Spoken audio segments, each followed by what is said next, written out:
When you hear the word art, what immediately comes to mind? Do you imagine a popular painting? Something you saw at a museum or a search online?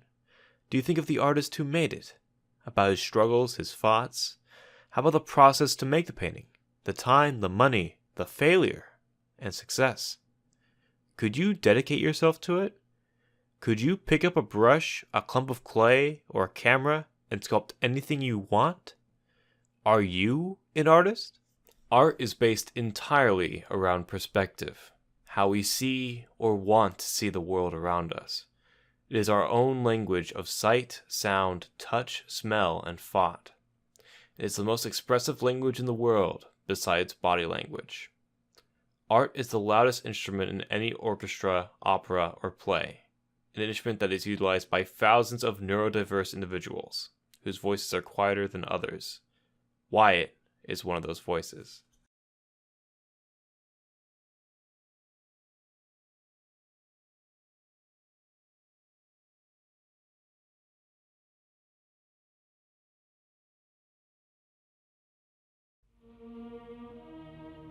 Wyatt is an artist and a personal friend of mine. We've known each other for quite a while, but he has been an artist long before we met. He is very adept at drawing and painting, and has grown an affinity for painting egg cartons specifically.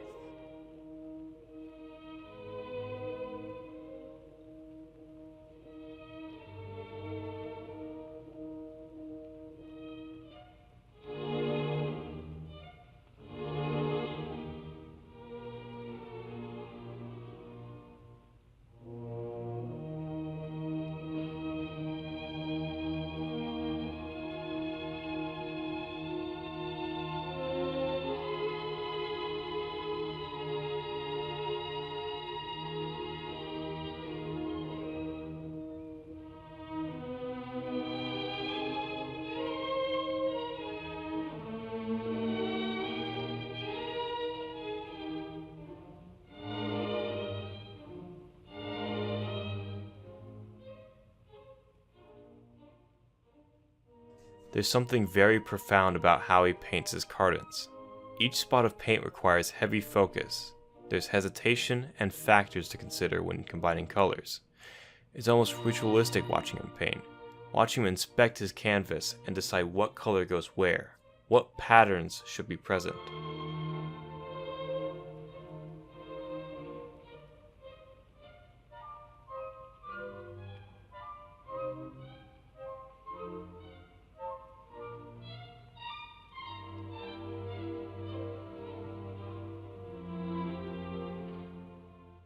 As I watched him paint, it made me wonder what he sees that I don't.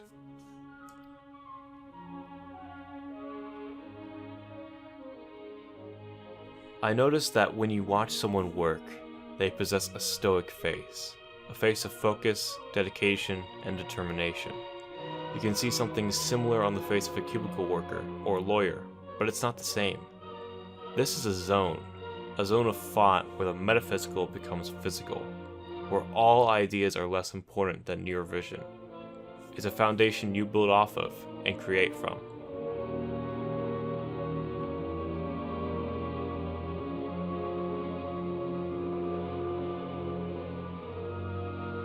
It is highly evident that Wyatt possesses the same zone.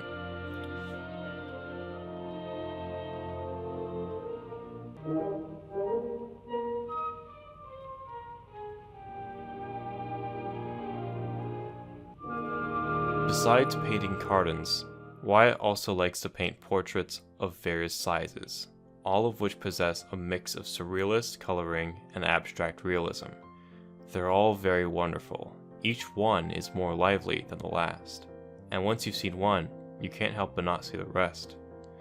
It's very much a collage of ideas, various images of perspective, various objects and scenes seen in different ways. It's not just a gallery of the same picture with different colors.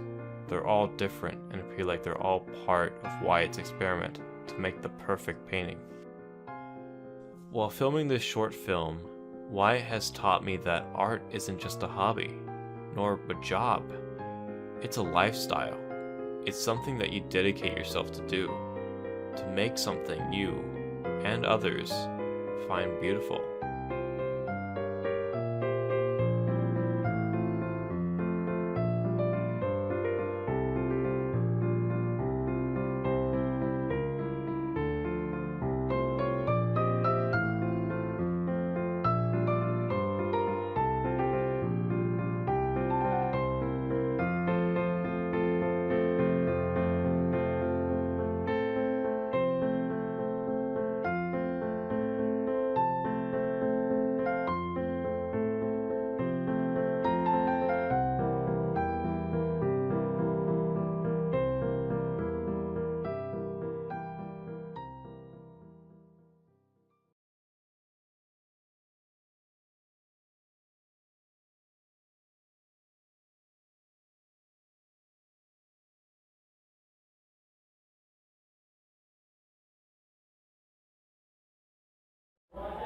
Hi audience, it's Stephen Gaiber, the Autistic Traveler, and today I'm going to give you a tour of the Grammy Museum.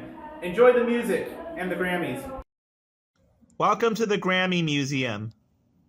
The Grammy Museum is an interactive, educational museum devoted to the winners of the Grammys. The museum has interactive touchscreens, video recording booths, and historic artifacts, including costumes and instruments, and audio and visual recordings, as well as handwritten notes from the artists themselves. Interesting, isn't it? In addition to the famous Grammy Museum in downtown Los Angeles, there is a museum in Cleveland, Mississippi. Who knew, everyone? As well as in Memphis, Tennessee, and a Grammy Museum experience in Newark, New Jersey. Interesting coincidence. The Grammy Museum opened up in December 2008 and coincides to the 50th Grammy anniversary. In addition to the Grammy Museum, this place has held over 300 educational events, including programs for young students who want to become artists. Wow, look at the famous Michael Jackson. Interesting fact, you know, anyone who's been to downtown LA Live, the movie This Is It was the first movie that premiered at the Regal there. And I worked at the Regal in Calabasas at the time, and I remember it being advertised like crazy, LA Live. What a great promotion. This place focuses on music events such as Metallica. Look at some of the suits from musical legends such as Beyonce and Whitney Houston. Much like other museums, the Grammy likes to change exhibits. Some exhibits have included the Cirque du Soleil show from the Beatles, Bob Marley, James Brown, Barbra Streisand, the history of heavy metal, Whitney Houston, Ringo Starr, Backstreet Boys, Amy Winehouse. Wow, you see the Mike Herb thing over there? You know, I went to CSUN, and there was a college called the Mike Herb Center of the Arts, which hosted my alma mater, and I got a degree in screenwriting from CSUN. So now we're exploring Peggy Lee. Wow, she lived an interesting life. Look at some of her accomplishments. Her most noticeable one was Lady and the Tramp. And now look at Bob Marley, a family of his legacy. If you're lucky, you might get to see a special guest such as John Legend and others perform for their fans. And of course, members get priority over non-members. I mean, look at the awards these artists won for best records. I'd be happy if this video won an award. I hope you will appreciate my video so I can win an award like them. Looks like the Grammys decided to give the Latin artists a chance by advertising their work and showing what they're made of and what inspired them to be the musicians that they are today. And Latins do a good job at performing, and they make their audiences really happy. The Latin community have been composing for the Grammy Museum for over 20 years, and this focuses on some of their accomplishments that got them their Grammys. Latin music has had an international influence, and they feel honored to be partners with the Grammy Museum, according to CEO Gabriel Aroa Jr. Some of the artists who are honored include Ricky Martin, Luis Fonsi, Juan Gabriel, Alejandro Sanz, and Julieta Venegas. I guess this is the award ceremony that the Grammys based on giving their artists their awards. I mean, look at the red carpet event. One day I hope to be on the red carpet for the Oscars, or in this case, the Autism Community. I hope to win a video with my documentaries, with me being me presenting my awards. Look at this exhibit that has to do with a lot of controversial issues that are happening today, such as defunding the police because of what happened with George Floyd 2 years ago. Like now they're talking about the 1965 watts. I hope you had a good time with me at the Grammy Museum. Do yourself a favor. Instead of drive and spend money on gas, take the metro. It's cheaper and more energy efficient. Even me coming from Orange County, I take the metro partially after 30 miles of driving there. On the Harbor Transit line. Thank you, audience, for joining the Grammy Museum. I hope you got an idea of some of this music and what inspired it. I had a good time taking you here.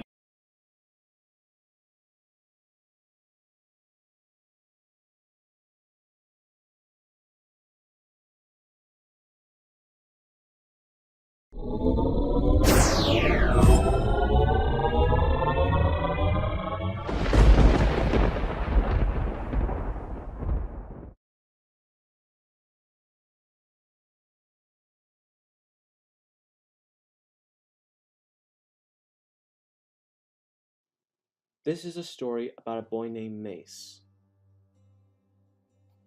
Mace lived in a small town where everyone's hair was gray. Not only was everyone's hair gray, but so was everything around. The sidewalks, the houses, and even the sky was gray. Except Mace, whose hair was bright yellow. When Mace was born, his parents were surprised that he had yellow hair and knew that he was full of magic. They tried to help Mace to fit in with the gray-haired people, but they knew that Mace was born to do something special. Mace was so kind that he didn't notice when people treated him different, until one day when Mace tried to join the gray sidewalk painting team.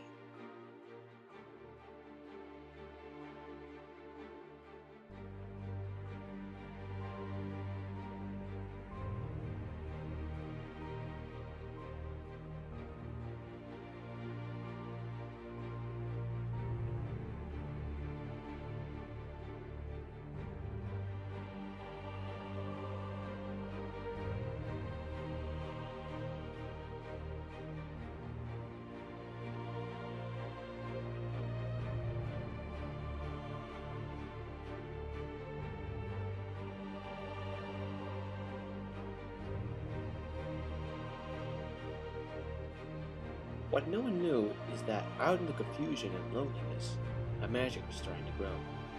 Mace had a superpower, and the secret wasn't his yellow hair, it was his open heart.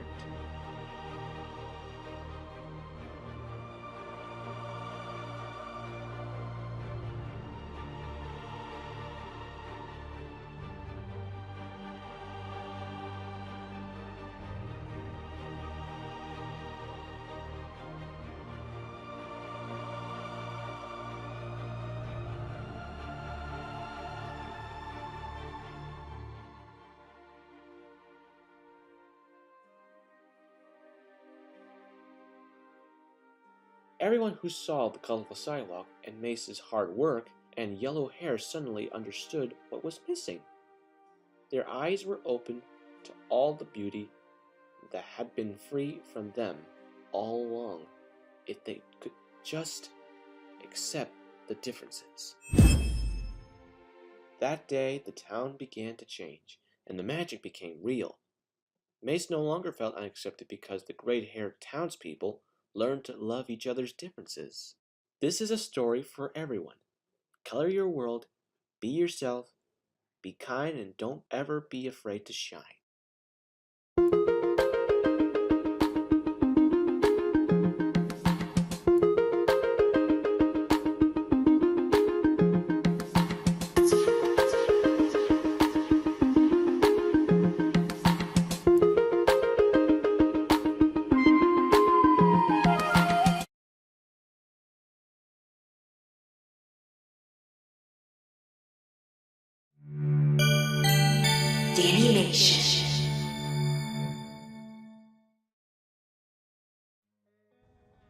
I am definitely so excited that I am going to New York tomorrow, because my short film, The Home Office, is going to be shown at the Marvel of Media Awards at the Museum of the Moving Image.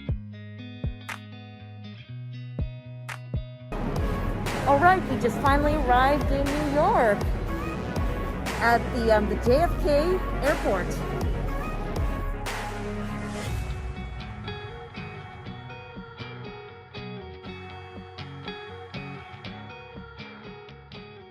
For Marvels of Media Mockumentary Award goes to Dani Bowman.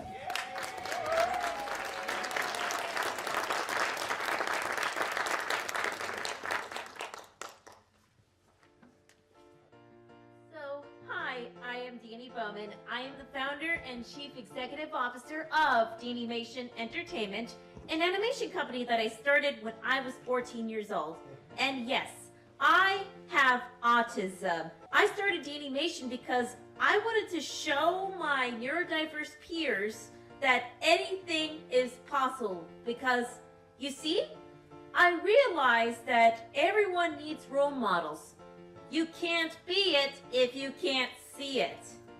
We at Animation are here to represent our autism and neurodiverse community to show the world that yes, we can, and that we are capable if we are given the opportunity. Our challenge was to come up with a 5-minute short film in just 5 days. Out of 94 films entered worldwide to Easter seals, we won for Best Editor. It was so amazing that our team of 9 who are or were my Animation students on the autism spectrum. We all came from different parts of the world, including England, Florida, Arizona, and California, to produce this film via Zoom during the pandemic, and our entire team stepped up to the plate. So we have I have 3 team members on stage with me, Brenna Berner, who is the writer, and we have Keaton Bicknell, who did the original score and also voiced 2 characters, the manager and Marco the elf, and Morgan Knapp, one of my animation students, who animated and provided sounds for her character, the HR Dragon. Our other team members that are not here are the animators and the students, Archer Rito, Mark Matawad, Kira M, and Phoebe Clark, the background designer, Delane Owen, our neurotypical story editor and animator, Christopher Castillo, and our assistant editor and special effects artist, Paul Gomez. I usually enter different film challenges with my students in order to teach them how to work in teams and meet deadlines. It's just part of what we do at Animation. Thank you again for allowing us to be here so that others like us and the world can see what we can do. You can't be it if you can't see it.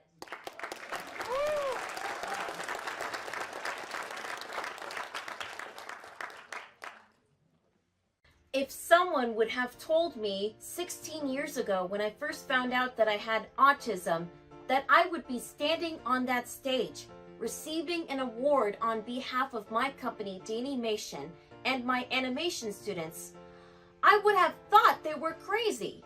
How could a girl who was nonverbal till age 6 and was diagnosed with classical autism and verbal apraxia, who was told that she would never amount to anything, accomplish this? How could this girl have her film displayed at the Museum of the Moving Image in New York? How could she create a company who now has worked with over 2,000 students? How could she develop a program for one-on-one students? How could she employ people with autism? How could she teach animation at many summer animation camps worldwide? Would you have believed it? I know I wouldn't have. Sometimes I still have to pinch myself. I am Dani Bowman, founder and CEO of Animation Entertainment. We at Animation entertain, educate, elevate, and employ people with autism with a goal to help them learn to turn their passion into a career. Hopefully, it will be animation, but it doesn't have to be. We just want to make it better for them. In my next segment, I will talk about how I got to be where I am today. So ignite the magic with us at DanimationEntertainment.com or follow us on our social media.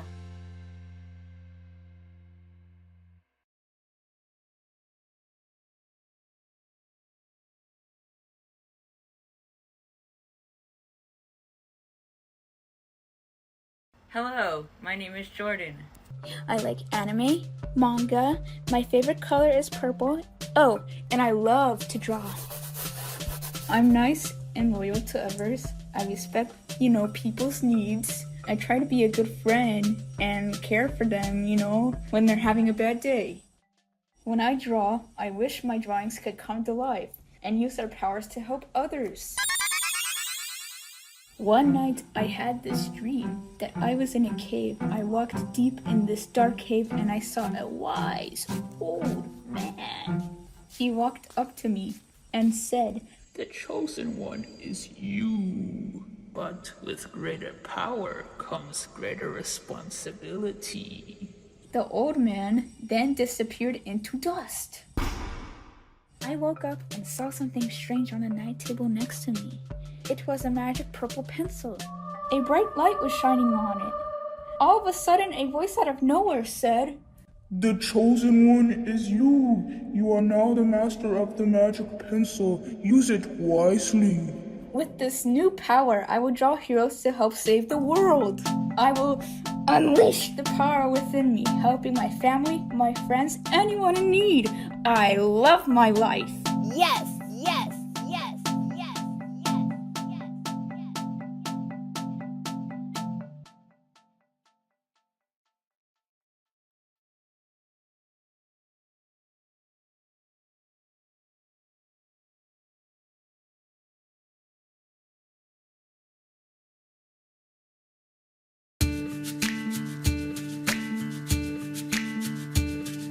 I used to be scared of fireworks, they were loud and booming. I was once scared of creepy movies. You were such a good friend when you put your arm around me. You told me everything would be alright. Now we've overcome our fears. All we need are friends, so cheers. Cheers to love and having fun. Cheers to fixing our hearts. Cheers to healing everyone. Cheers to fixing our hearts.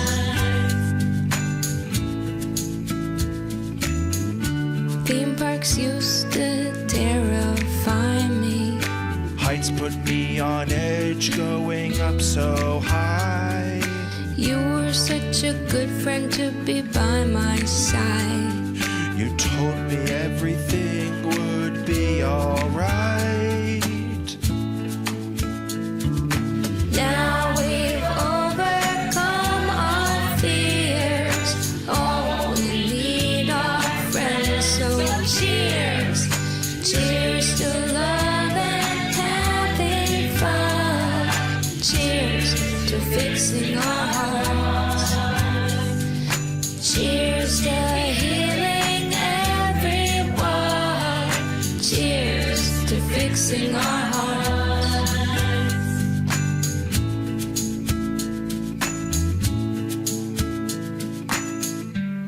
Hey, remember that time we watched Jaws? Jaws! I was so scared of that shark. Well, I told you it's not real, it's just a movie. So it's nothing to be scared of. Oh yeah, you're such a good friend. Thanks. Now we've overcome our fears. All we need are friends, so cheers. Cheers to love and having fun. Cheers to fixing our hearts. Cheers to healing everyone. Cheers to fixing our